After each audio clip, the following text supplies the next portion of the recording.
What's going on, guys? Welcome back to Brandon. Today I got a new reaction video for you.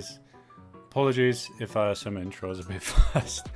Today I'm reacting to Bugzy Malone, M.E.N, Men 3. That's sort of like Logic's Aquarius 3. I wonder if it's just coincidence timing, really. But yeah, that's what I'm reacting to today, so let's get into it.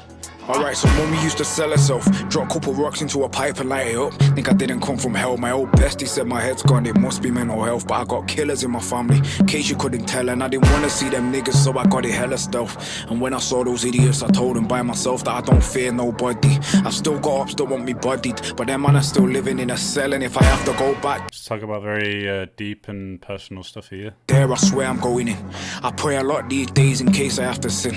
I tell them till my mouth goes dry and I need a drink. I sleep well these days, I never miss a wink. And no, I didn't catch the virus, still this pain in my chest. A court case coming, fuck fame for a sec. I'm gonna have to stand and take judgment again, but I can look him in his eye. I have my baby to protect. Couple things I never said out loud, I've just been living with it. I gotta speak up. This has been very protective. He doesn't want any viruses. He doesn't want to talk about coronavirus as well. He wants to protect his family, his children. He's dealing with mental and depression and stuff. It sounds like he's going through quite a lot. Though he's fucking with my spirit. A school tie around my neck and hanging from the ceiling. Talk about suicide or hanging of it.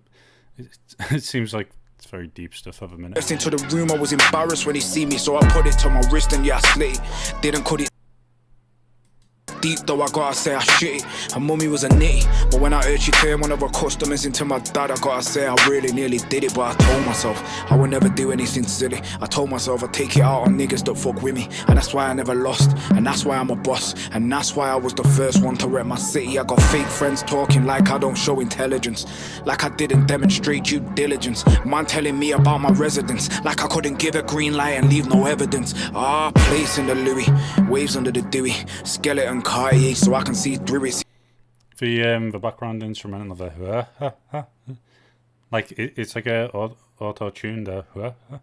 They should have brought that up a level so it was a bit louder.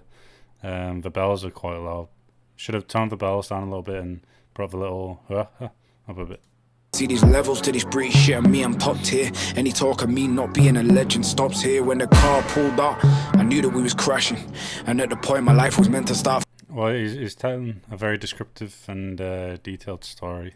Flashing, I just blacked out. Woke up on the concrete with feathers everywhere. The Montclair was ragged out, me, I had it mapped out. Now I got bleeding on the brain, the same shit that killed my cousin. Yeah, I swear I missed Dane. Couple niggas turned out to be fake, but I'm too rich to argue. You always have to be careful with who your fake friends are, who your real friends are. Especially when you're famous and you have so many, like a large circle or a large group of friends.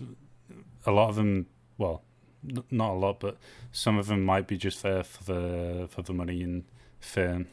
These days, so I just give it space on the hospital bed. The morphine on me tripping, giggling at nothing, into reminiscing. Instrumentals definitely got a little more intense. Crashed doing 70 without wearing a helmet. Believing God or not, there's no denying a blessing. I was on the ward, slowly healing. Lay on the bed and my chest was beating. The blood clot passed through my heart and into my lungs, and the pain was a deeper feeling.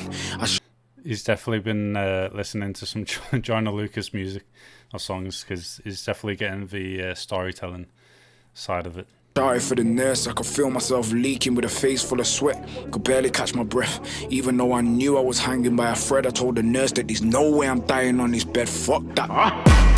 Now I'm so. That's a lie. If he's like so close to death, he wouldn't be going.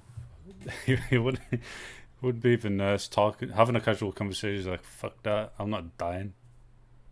Even though he said he's bleeding to death and by thread or whatever. It might be the truth, but he might be stretching it quite a lot.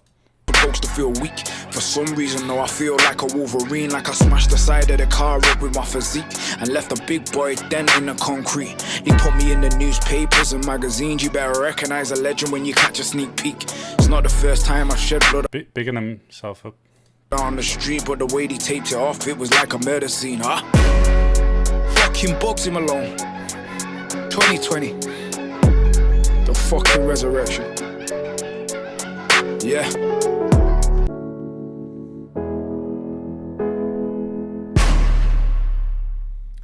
It's definitely a very emotional song. I don't know.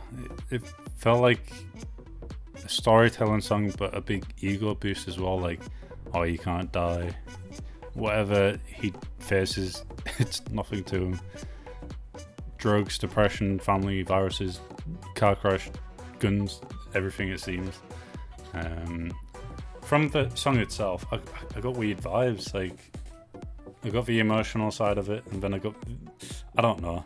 I don't know. It was a good song. I don't think I'll listen to it again though. But it is what it is. But yeah, let us know what you think, guys, and be sure to like, subscribe, and peace. See you in the next one.